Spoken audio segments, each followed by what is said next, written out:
Ladies and gentlemen, welcome back to another episode of The Intelligent Moron with Alex Silva. You know what actually is like a little too hard to understand? An invention that we have made and we've been using for a long time, for a very long time.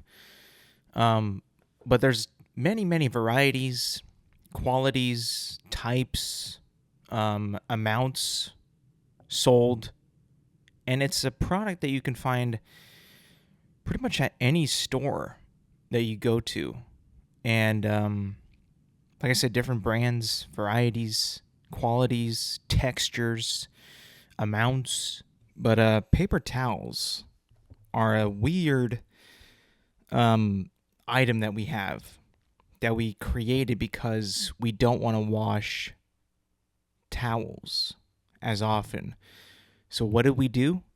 We created them in a paper form to be disposed. And the name is, the description is exactly what it is, right? Paper towels. But there's a lot of different types of them.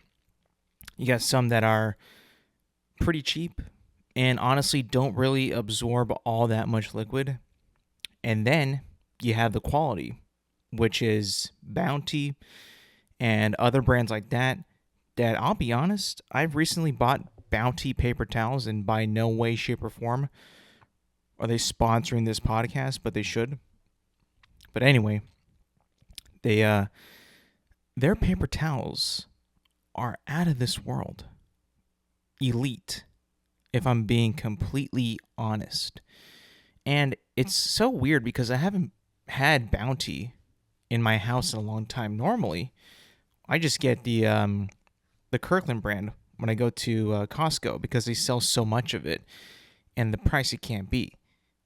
But I decided to get Bounty because they were actually out at the Costco that we normally go to. So I was like, you know what, might as well just pick up these Bounty ones. Now I didn't get, a giant amount. I just got like maybe like a 24 pack. I know not the most, not the, but still like a pretty good amount. But actually I think it was a 12 pack. Yeah, it was a 12 pack actually, not 24. But I got those, and I noticed that there wasn't as many paper towels in the Bounty as there is in the Kirkland brand. And I was a little skeptical, to be honest. And of course, you see these commercials all the time. You see Bounty being advertised as the the quicker picker upper, the most absorbent paper towel on the market. You've seen commercials where it has straight up side by side comparison between Bounty and the other competitors, and you're thinking to yourself, at least I'm thinking to myself, man, is that real? Does this actually do what it's advertised? You'll see they test it where they spill a little glass of some red liquid, and the competitor takes 4 or 5 paper towels to clean it up, and the Bounty one, it takes just one little half piece of paper towel. And I say half because I'm old enough to remember that paper towels used to be, full sized before. Now they're broken into halves. Not sure when they started to do this, but before they are, how they're, pre-cut, how they are right now, did not used to be how they used to be. They used to be full sheets of almost paper length. That would be one paper towel. And then since then, they've been cutting those in half, and those are now considered a sheet or one paper towel, if you may. But I've been using them lately, and I gotta say, they are as advertised.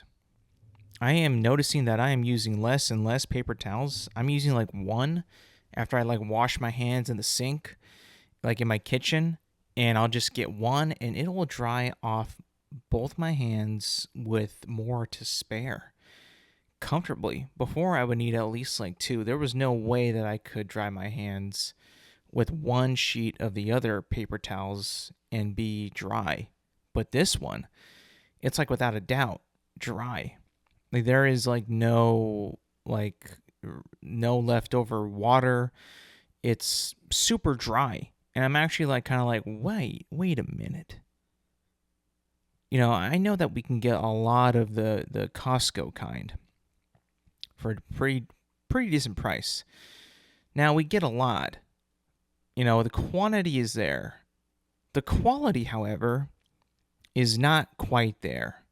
And is it enough for me to justify to, make the claim, hey, how about we just switch to Bounty full time?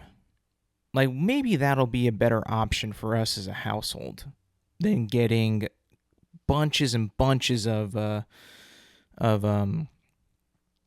Costco brand. Maybe this will actually be better for us financially, and it'll make it last longer. The thing is, like, I'm already sort of conditioned, and I think this might be with my family as well, to usually grab like more than like one paper towel if I have like a spill or something, right? So naturally, when I started using the Bounty, I was grabbing 2 pieces at least. If I had to like wipe something down or if I was drying my hands off. Now I've had to tone it back. Now it's like it's being implemented in my brain. Like, hang on, I don't need to have so much paper towels to dry this off. I just need one now. And if I'm able to view this and shift my entire perspective on how I use paper towels, then this might be actually one of the most cost-saving things that you could purchase today. I know that prices are high in everything right now, right? But if you look at it, and if you train your brain to start to, like, in a way, cater to what you have, right? We have much more higher quality paper towels. We don't need to use as much as we used to when we did not have high quality paper towels. Maybe that'll work in the long run. Maybe it'll last longer. Maybe we'll notice a difference and it'll curb our usage of paper towels. Because I think that us as Americans, right? We're gluttons. We are true gluttons. We like to have a lot of the things that we need. Whether that be paper towels or toilet paper, we like to have plentiful of what we need. We don't want to have, the feeling in the back of our head that we're going to run out of whatever the hell that we need. That's essential to us living. And paper towels is definitely one of them. I think it was because there was, maybe a couple weeks ago, like the dock workers on the East Coast were on strike, and it kind of got all the way to California, and people started to panic, thinking that, what, if they are continuing the strike, then we're not going to get a lot of shipments from the East Coast, and we're going to be, in big trouble. And I think a lot of people actually bought into it and just started to hoard all the paper towels and toilet paper that were in Costco. I know I heard that there was a person in Costco that had, those 2, flat bed things that you could use to shop if you want like a big items and all that. One person had 2 of those full of paper towels and toilet paper. And I was like, bro, like, you gotta leave some for the rest of us. I get it. You're a little spooked about the dock workers and shit. But honestly, that actually blew over faster than I thought, because I think that strike was lasted for 5 days, and then they reached a new deal. So it wasn't even that big of a scare, for people, and people just started to go crazy over that, and it just struck fear in their hearts. Remember when COVID hit and there was shortages on everything. I remember stores were just out of essentials like toilet paper and paper towels, and it took a while for them to get back on track. And it was just it felt like a mini, COVID in terms of essentials being scarce, which is, not something that we don't want to ever go back into or remember or have ever again. Obviously, it was not a good time. I'm also a little like taken aback about how like just like I'm pleased at how well these paper towels actually work. If I'm being honest, like there is nothing going on in my entire existence right now, right? And the fact that this paper towel was able to shock me on how good it was, on how excellent its soaking ability was compared to what I had before, it literally like stopped me in my tracks. Like I had to appreciate these paper towels on how good they actually are. And like how like I don't think that there's ever been besides toilet paper, been like a more steady, consistent, brilliant advancement in technology than paper towels. That would be number 2. Toilet paper is number 1. But I gotta say, man, hats off to Bounty and all these super absorbent brands of toilet paper because they truly change your life. There's a lot of things that you can buy out there that change your life and the way that you live. A new car, a new house, a new bike, a new AC unit, a new heater.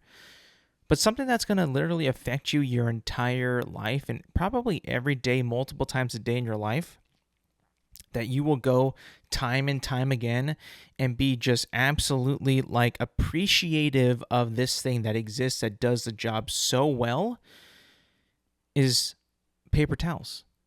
Like we use them all the time for literally almost everything. And they get the job done and then some. They go above and beyond. Paper towels, Bounty paper towels go above and beyond the Call of Duty. They truly do go above and beyond the Call of Duty in terms of spills, cleanups, just wiping your mouth, drying your hands. Like they go above and beyond what's asked of them. A truly incredible invention that I honestly, like, if we did not have paper towels, we would be doing a lot of laundry. We would be buying a lot of actual towels. Napkins can only go so far.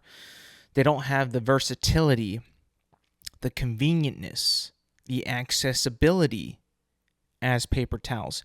You probably have a paper towel pole somewhere in your house where you can just like reach for it and then pull it off, and there you go. Napkin, not as convenient. Pretty convenient, but not as convenient or not as welcoming to grab as a paper towel. Let's be honest. The paper towel and the toilet paper roll are some of the most inviting utilities that we have. Literally, it's like you pull and you get so much of it. It is inviting. A napkin is not inviting. It just isn't. But a paper towel, that is. Speaking of Call of Duty, though, the new game, Black Ops 6, comes out tomorrow. And I'm a little bit of a mixed bag on this game, if I'm being honest. I'm not the most hyped for it. Mainly because I'm not a fan of the Omni movement in Call of Duty Black Ops 6, especially, because that's where we're heading. This was like the main selling point. This was, what they've been trying to, their new technology that they've been working on for the past few years, developing a new movement system, a faster, fast-paced, action hero-esque movement system. And, honestly, when I played that beta and how I was sprinting literally like the entire time I played it, my character wouldn't stop sprinting. He felt very slippery, very glidey, very fast movement in a way I could not keep up with myself. I straight up was unable to track where I was moving, partially because, I just feel the glidey, the buttery smoothness did not feel like I had any weight to myself, and I'll be honest, I don't like that feel. I really don't like that feel. And this is like the number one selling point of the game is a brand new movement system where you could never stop sprinting. You're either diving or sliding or jumping or strafing while sprinting, sprinting backwards, sprinting forward, diving, backwards and all that. I mean, it's just like, if I'm being completely honest, this game is not made for people like me who prefer a slower tempoed game, who don't enjoy spazzy movement or quick pace or fast twitch reaction time shooting, or maybe not just necessarily like it, but just have lost their edge. This probably isn't going to be for me if I'm being completely honest. So while my friends, some of them, have big hypes for Black Ops, I remain skeptical. This might not be for me in terms of multiplayer. Campaign, I'm excited for because Black Ops, they make pretty actiony, pretty good campaigns. And, they kind of got backlash, I believe it was in Black Ops 4 where they did not make a campaign. They came back strong with Black Ops Cold War, made a really good campaign, and now this one looks really good as well. I am excited to play that. I want a Call of Duty campaign that's going to be, a good story, cool, fun. It's got to be fun, serious, and kind of like leads into what the story that they're trying to tell with the characters that they have in the Black Ops universe. I'm excited for that. I think that that's going to be cool. They haven't, I was skeptical about Cold War's campaign, but it was actually pretty fire. And especially coming off from Modern Warfare 3, well, let's be honest, they did not have a campaign that was worth a damn.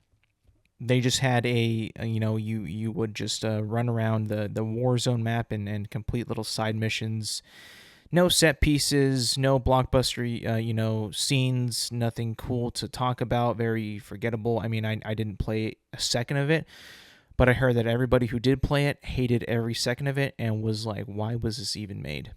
And especially because Modern Warfare 1 and 2 had really, really, really good campaigns, like standalone, like revived campaigns and worthy campaigns.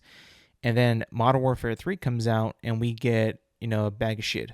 So that actually kind of made me very sour on the franchise in general. Kind of, I honestly felt betrayed by Infinity Ward and by Activision for them to just not even care about their campaign whatsoever, especially knowing how it was going and the stakes that they built up in the story of the campaigns for 1 and 2. 3, I mean, it really just pissed me off.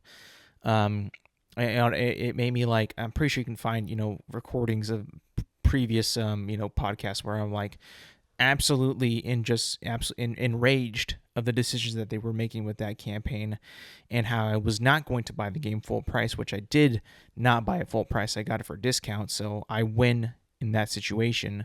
But Black Ops, having a good track record so far with their campaigns, I mean, I'm looking forward to this one. They've also been kind of like one of the selling points of this game has also been their campaign, so I think that it is going to be good enough to at least try and give it a shot. Not saying it's going to be great, there's always, it could always be bad, but, I think that, them being this confident in it and actually showcasing it and being a high selling point for their title makes me feel like this is going to be actually a good campaign.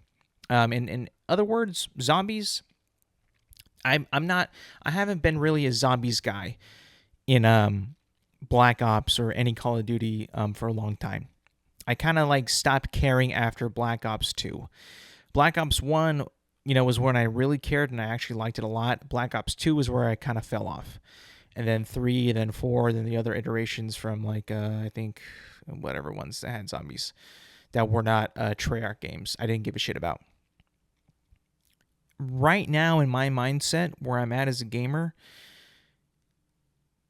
facing the Call of Duty lobbies that are run by these absolutely insane players that just are sweaty and disgusting, and they just slide cancel and dive and YY and jump and twirl and twist and just do acrobatic shots that I can't even imagine pulling off because I don't want to put in the time to do that, is becoming a repellent for me for Call of Duty multiplayer, which is why now I've never been more excited to play Call of Duty Black Ops Zombies since before Black Ops 2 came out.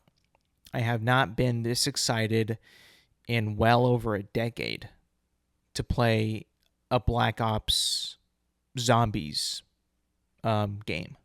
I really am. It's pushed me to this. I'm excited. I really just want to, some nice, fun PvE with the boys, co-op, zombie survival. If there's Easter eggs, there's Easter eggs, just like round-based zombies where you can just hang brain, have a good time. I am so ready for that. I really, truly am. Yesterday I was playing Firefight with my buddies. Halo 3 ODST Firefight. Just throwing it back, hanging brain, having a good time. It was fun.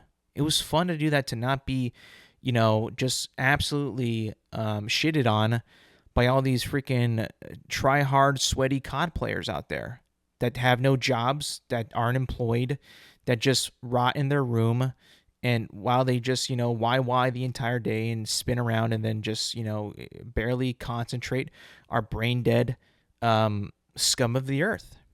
I'm tired of playing against those types of people. If there was a playlist for people who have 9-to-5s, I would play that in a heartbeat, where you have to provide your W-2 and all that. I mean, that would be, that would be awesome.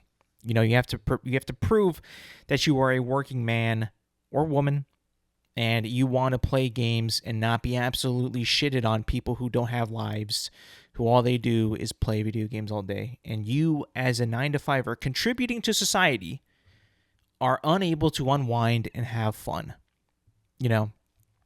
I proposed that. Me and my friends proposed that. That was actually one of my friend's ideas. I can't remember which one, but he suggested the 9-to-5 playlist and what was it? A proof of a W-2. Pretty funny, if you ask me, but that was his idea, not mine. But I thought it should have been amplified to Activision, Treyarch, Infinity Ward, Raven, whomever is listening. Please make that. Now, that also seems like a kind of a breach of privacy with W-2s and all that, but hey, we got to figure it out. We got to figure out a way for the 9-to-5ers like us to actually be able to enjoy a video game without being absolutely shitted on by these low-life losers. No-life losers, I should say. Time's up. I've been waiting for a 9-to-5 playlist for a long time. Ranked, let's be honest, man. Ranked is repellent to me. Ranked is something that I do not want to play at all. People keep making a big deal of ranked in Call of Duties, and like they want it. And then when it comes, pause, it is actually a cool thing for like a day or two, and then no one gives a shit. I know people that think that way. The community thinks that way. It's like, stop, wasting your time on making ranked. You've already done that with SBMM, and just like give me a 9-to-5 playlist that I can just let loose, have fun, hang brain, and not hate myself or hate the game that you've created, because it's not, I've gotten to the point, I've said this before, I don't hate the game anymore. I hate the player. The player is cringe. The player makes me want to gouge my eyes out. The player does not want me to play this game again. It ain't the game. So stop making me seem like I'm out of touch or I'm in the wrong when I'm saying I hate the player. No, I hate the player. The player makes the game cringe. It's come to the point now where you have given the player the opportunity to excel so high that I can no longer compete, and that I have no shot, no ambition, no will, no strength. I am depleted.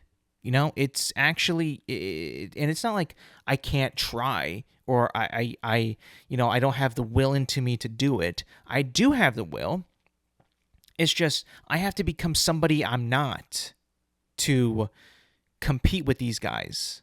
And I'm not looking to change my entire well-being.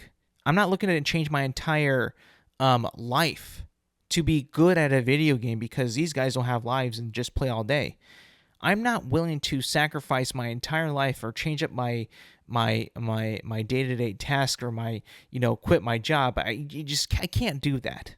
You're asking too much of me now. You're asking way too much of me to be good at Call of Duty. They really are. With the movement and all the research that you have to do to see which gun is actually good, which gun is popping off, which gun is actually, worthy of actually leveling up and giving a damn about, is actually insane. It's truly insane. It's like almost having a second job. Now I know why these people, that's all they do all day, is just because there's so much to it that they're good at. They know every attachment, every gun's capabilities, every gun's strengths and weaknesses.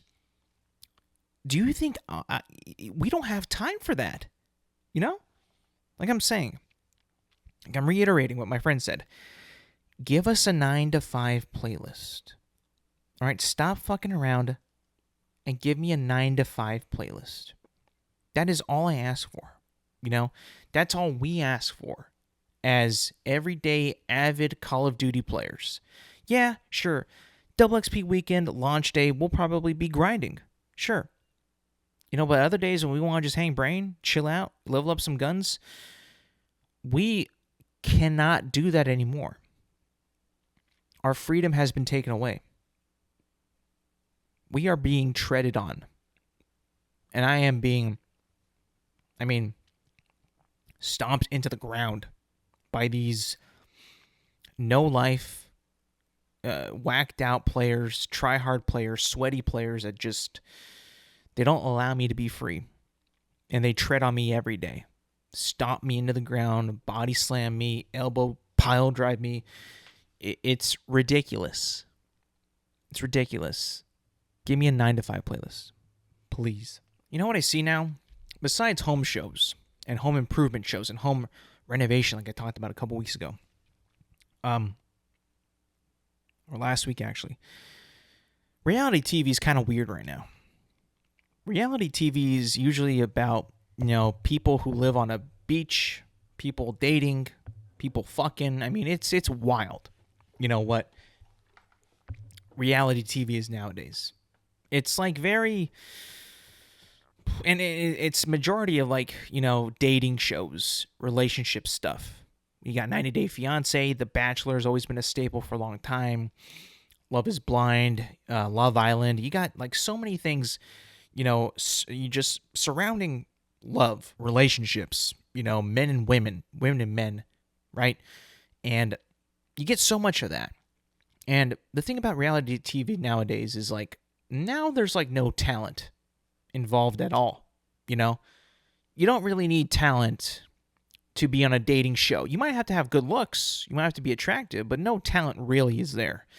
You're just trying to see if you connect with this person, and date for 2 days and then get married. Isn't that the premise of these shows now? How long will it take for them to tie the knot? Some shit like that, right?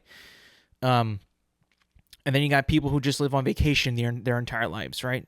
Jersey Shore, Kardashians, all this shit. I think Stallone has a show where literally he's just sitting in his apartment talking, and that is the show with his family and all that shit.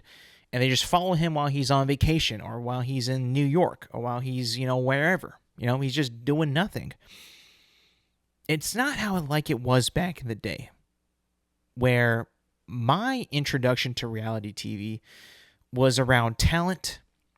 It was around the willingness to succeed, to get better, to improve against all the odds, and really strive to hit your goal.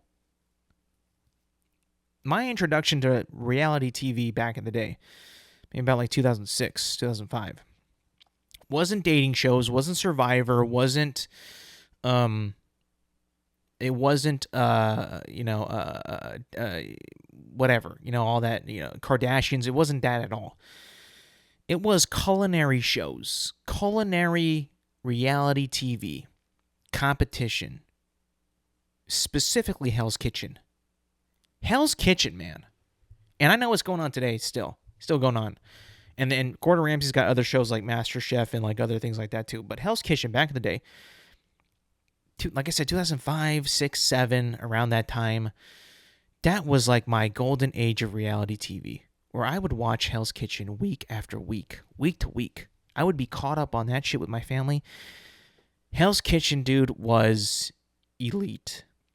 There is nothing better than seeing Gordon Ramsay, master chef, with these other so-called chefs, executive chefs, sous chefs, whatever you might want to call them, whatever the titles say, work under Gordon Ramsay at Hell's Kitchen in Las Vegas. And seeing the absolute just amount of perfectionism that he requires of his chefs to run his restaurant and what he puts them through, I mean, it was glue. I was glued to it because like this dude was relentless back then. I haven't seen him now, but he was absolutely relentless, striving for perfection, because culinary arts, man, is, working with food pretty much demands perfection. Like it just demands it. Like, not only does the food have to taste good, number one thing, right? It's got to taste good. It's got to look good too. Like, especially if you're working for Gordon Ramsay, like that shit's got to look fire. It's got to look, immaculate. It's got to look like it's actually worth how much you paid for it. So that show was fire. When he would call people donuts and donkeys and, pigs, I mean, oh my God, it was incredible. He would break these fuckers down because they did not cook the risotto the way he wanted them to cook the risotto. Or the beef Wellington was not cooked all the way. And he would absolutely tear them a new asshole if they did not cook the beef Wellington to the way that he wanted, which was perfection. I mean, he would rip them apart. Say, get out of here. He would slam a pan. The fire and the oil in the fire, the oil in the pan would catch fire whenever it would get like tense and shit.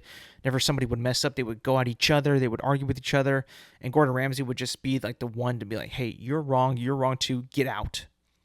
The worst thing in that show ever, when somebody was chalked, when it was Jover for one of the contestants, was when Gordon Ramsay would just yell, get out. Mid-dinner rush. He was just like, you know what?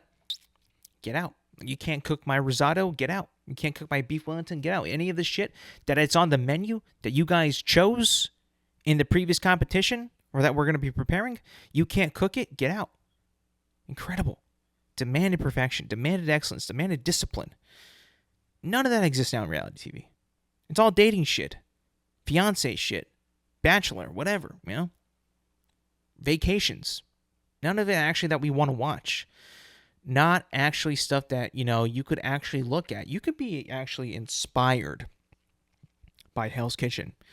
You could be, a young chef or a young culinary, artist or whatever the hell, culinary student that wants to maybe run a restaurant or cook food for somebody who, who owns a big restaurant chain or whatever.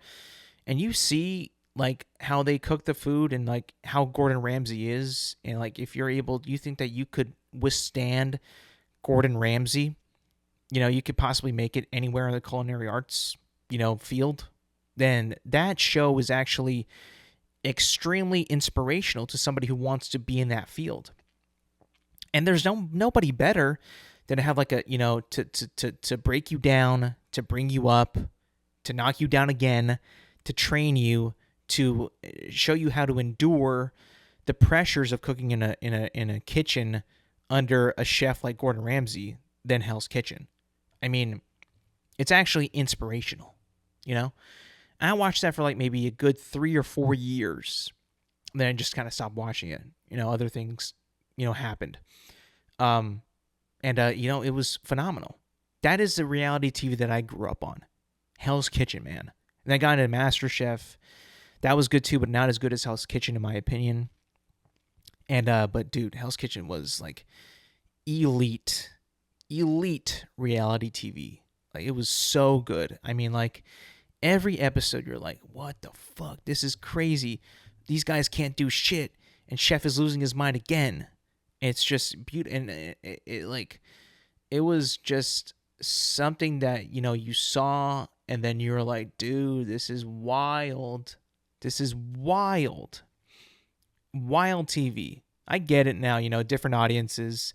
Some people like the dating shit.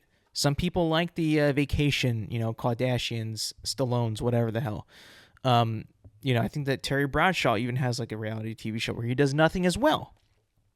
But that show in particular, Hell's Kitchen, was like the peak, the pinnacle, the apex, the tippity top of reality TV, in my opinion. And if you go back, you can watch them too. I think that they're on you can watch them on, oh man, I think I'm pretty sure you can watch them on Disney Plus or Hulu. Like, you can actually stream all the seasons that had previously come out. And you can see, like, from the beginning, like, this show was just ahead of its time. Drama, tension, people you rooted for. The subject matter itself demands perfection, and that just makes the contestants have to strive even more and more to be perfect, or at least close to it, and compete and grow and win, develop as a chef. It was just elite. In my opinion, there's nothing that even comes close to Hell's Kitchen in terms of reality TV. There's just nothing that even comes close, in my opinion. Moving on to some, I guess, drama, you could say. I believe he's a singer, rapper. I'm not too sure what he is exactly. He is in the music industry. Jelly Roll has quit X. Says it's a toxic place. He quits and he's out. Don't you just love when, like, celebrities and millionaires have to quit social media because they probably read too many comments or too many things about them from legitimately, like, no one gives a fuck who wrote that, some loser ass account who doesn't even matter, and they have to announce publicly that they're no longer going to be on that platform or quit that platform. This is Jelly Roll, right? A millionaire, mansion owner, set for a life, pretty much does what he loves, makes music, is super popular, has a ton of fans, so many fans, that come and see him and shit like that admire him. He inspires people, and has to make it public, like, yeah, this shit's dumb, I'm out. I mean, to each his own, right? Like, I understand why people, are no longer on social media. I get it. There's a lot of stupid shit that's said on social media out there by people who don't have lives, most of them, by people who wouldn't say shit like that in real life, right? They would not say that to your face. They're behind a screen and a keyboard, and pretty much a suspect or weird or inappropriate or silly or stupid profile picture that literally makes no sense, because they're too afraid to show their real face. Jelly Roll, like, I'm not a fan. I don't know you at all. I've never even heard any of your songs. I've seen you on podcasts. I've seen you on YouTube videos, but that's about it. Just don't read the comments. Promote your stuff. Promote your things. Your fans will always have your back. The people you love will always have your back. And that's truly what matters, Jelly Roll. Like, that's truly what matters, right?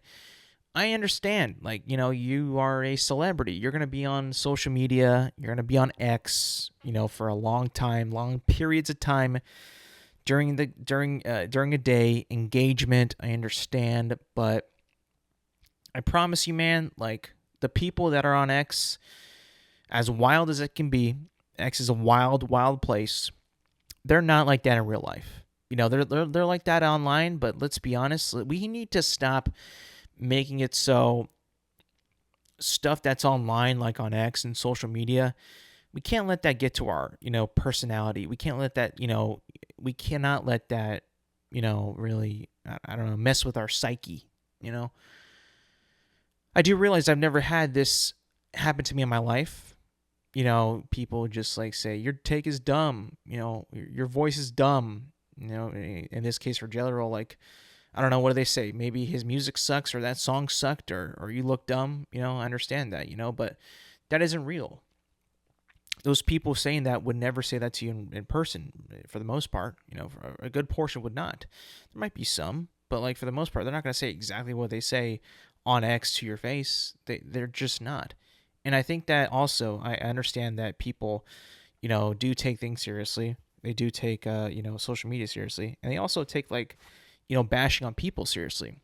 There is like a thing nowadays, is it's trolling has like become a profession now on X and on social media in general. Like it is like, it's almost like an employment. A place of employment is a professional troll or internet troll, because you can open up any like post, any video, any picture of like from somebody who's like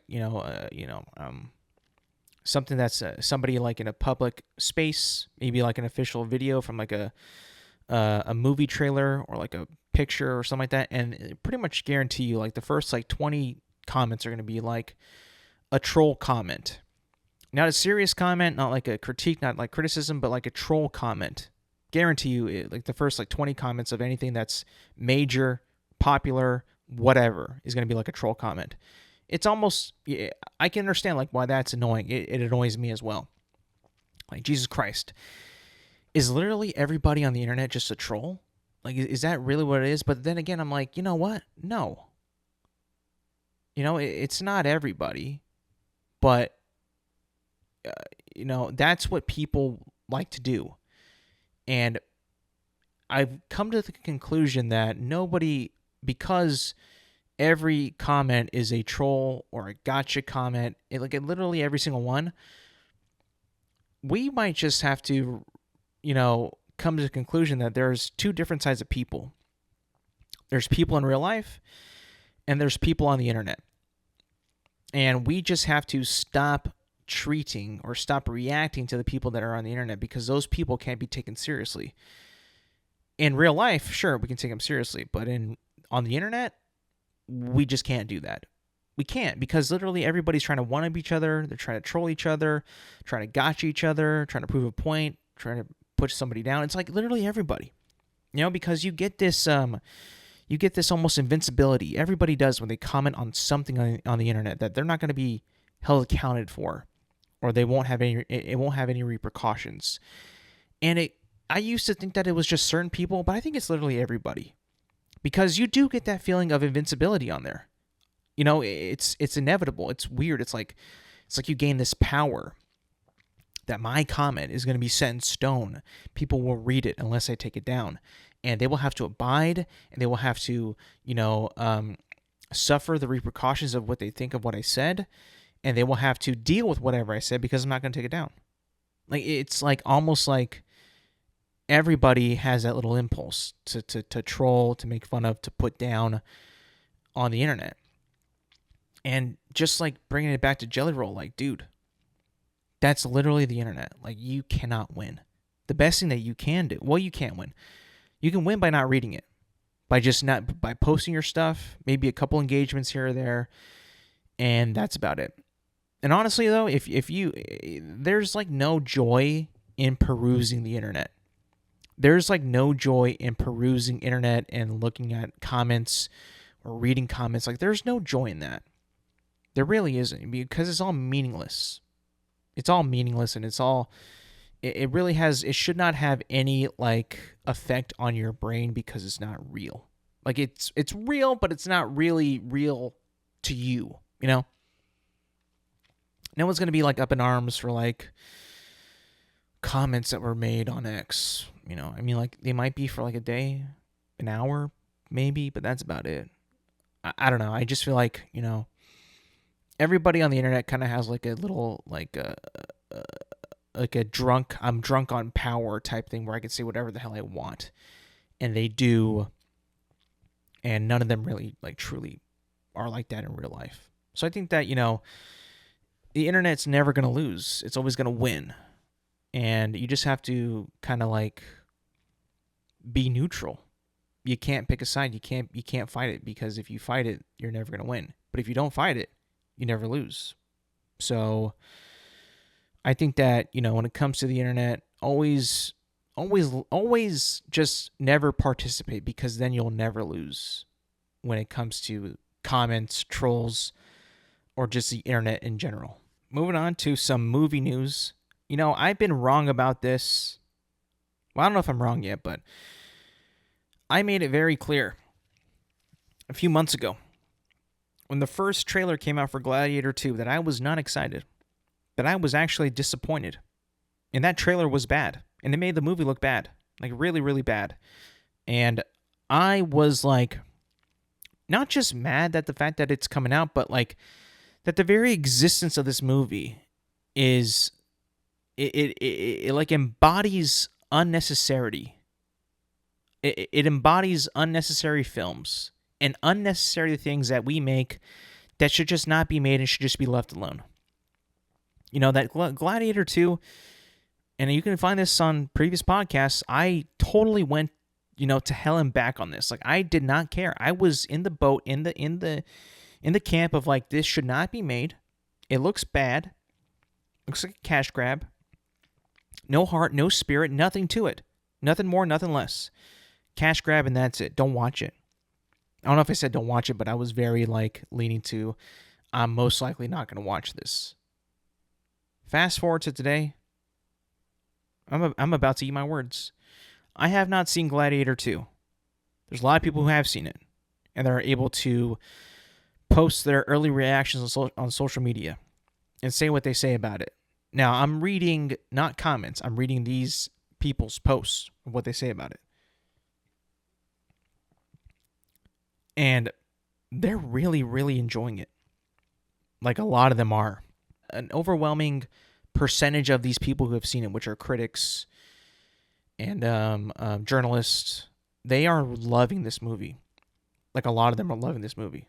And and you know what? I could be a sourpuss, right? I could be a really, really bad person and hate the fact on this because I want it to be right, which is not the case.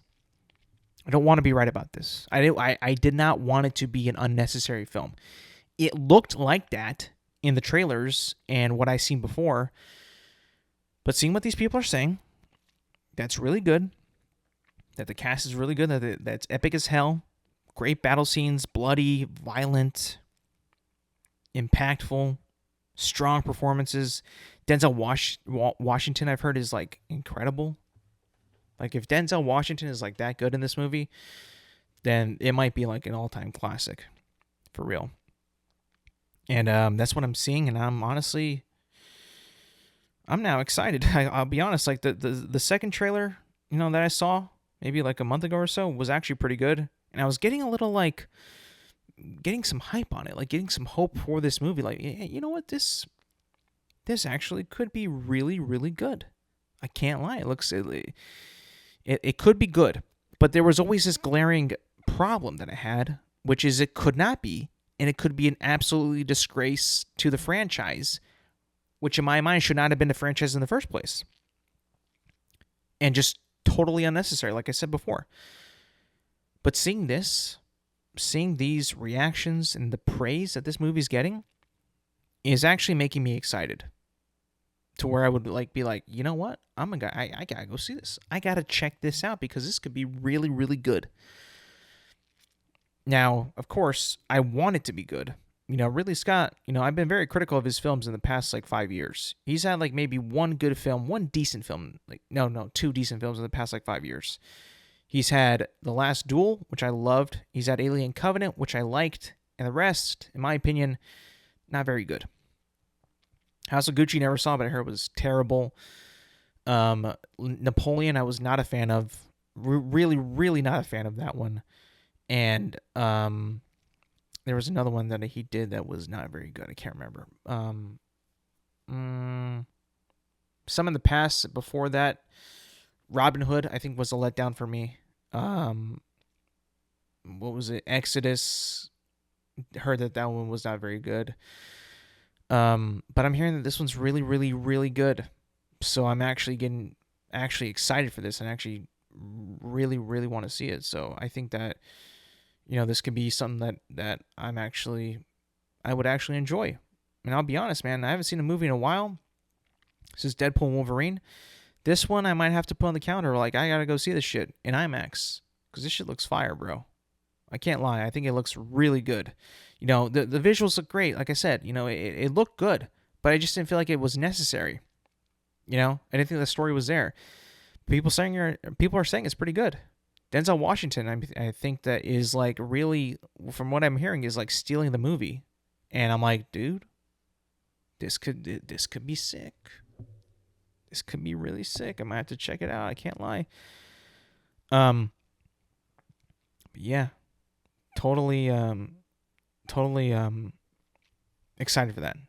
Now to some sports, some sports real quick. The World Series is set, ladies and gentlemen. The New York Yankees, versus the Los Angeles Dodgers in the 2024 World Series.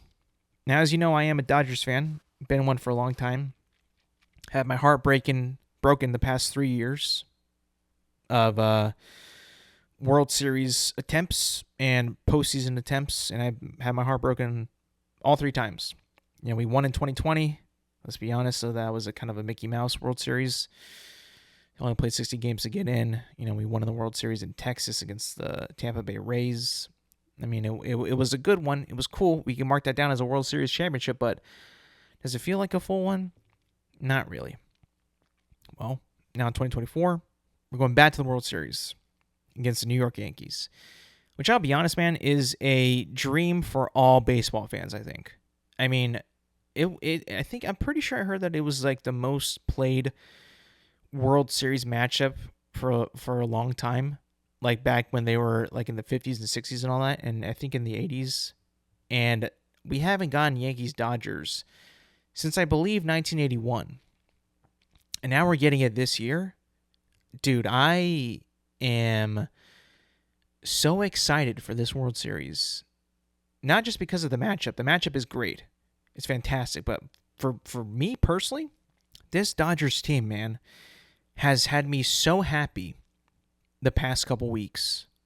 How good we have been playing. How good baseball we have been playing in the past couple weeks. We just finished off the Mets in 6 games. We beat the Padres in, I believe, 4 games. We are rolling as a team. We are playing such good baseball right now that it is actually intoxicating. Like, I love watching the Dodgers right now play baseball. Like, all aspects of the game, hitting, fielding, pitching, we have been stellar in all 3.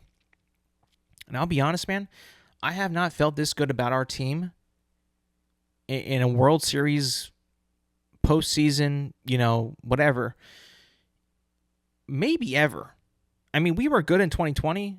Again, it was 2020, and, we had some bad games with Kershaw and in times where we could not hit the ball at all. This year, man, I mean, we are just, like, playing out of our minds. Good hitting, great pitching, the ability to come back, to not give up, to not flounder, to not fold. The discipline is there. I see it every day. The intelligent hitting is finally there for our team. We would just be swinging at everything the past few years, just stupid balls, very, very undisciplined at bats, and very, careless swings and strikeouts, and just not scoring with runners in scoring position. And now, especially with Shohei Ohtani, Tommy Edman, Kike Hernandez, Max Muncy with all these walks, Mookie Betts, Freddie Freeman. I mean, we are just rolling. Like, we are a really, really good team. I would even say that we're better than the Yankees. The Yankees are really good too, but don't get me wrong. But right now, the Dodgers are playing such good baseball, like perfect, complete, without any really big glaring holes or big weaknesses right now. Like, we are just playing really good baseball. We beat the Mets in 6, who were a pretty good team as well. Not as good as us, but still pretty good. And I think that this is the most comfortable I've ever, the most comfortable team that I've ever seen in, maybe about 10 years of watching Dodgers baseball. I mean, for real, this team is, has that killer instinct and the willingness to not give up and to score runs with the home run and also with just RBIs, doubles, singles, triples. It doesn't matter. These guys can do it, and the pitching is so dialed in right now. And right now we only have really two really good starters. Yoshinobu Yamamoto and Walker Buehler, and then the bullpen has just been stellar this entire game, this entire postseason run. I'll be honest, man. I am truly excited for the World Series because I do believe that we can win. I do believe that we can beat the Yankees, and I think that we are better than the Yankees. But right now, I think that they opened up the betting odds. I think that opened up that the Dodgers are actually the underdogs, and I hope that is used to fuel the team for sure, because we could use anything that we and just because we've been steamrolling and rolling in the postseason, in the NLDS and the NLCS, this is the World Series now, man. This is no longer just a regular, whatever series that we need to get to the World Series. We are now there. This is it, and it's against the Yankees. Now, this is just a dream, like I said before, a dream for baseball fans. This is what we've always wanted. We were robbed of this in 2017 when the Astros cheated to beat the Yankees, and then they cheated and beat us in the World Series. Yeah, I mean, I can't wait for Game 1 on Friday. It's going to be awesome. I think that this is the most complete, confident, well-rounded team that we have right now, and we still have a lot of guys injured. I am so sad that we don't have Tyler Glasnow pitching, and Freddie Freeman is injured at the moment and is not 100%. Because if we had those boys, Glasnow in the rotation and Freddie Freeman in the lineup consistently, there would be no doubt in my mind that we should win this. But we don't, and we're still able to win and win pretty confidently in all aspects of the game.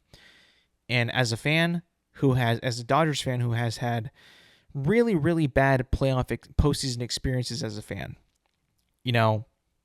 just underperforming, undisciplined to straight up disrespecting fans, such as myself, I can say I have never felt more confident in a team than this year's team.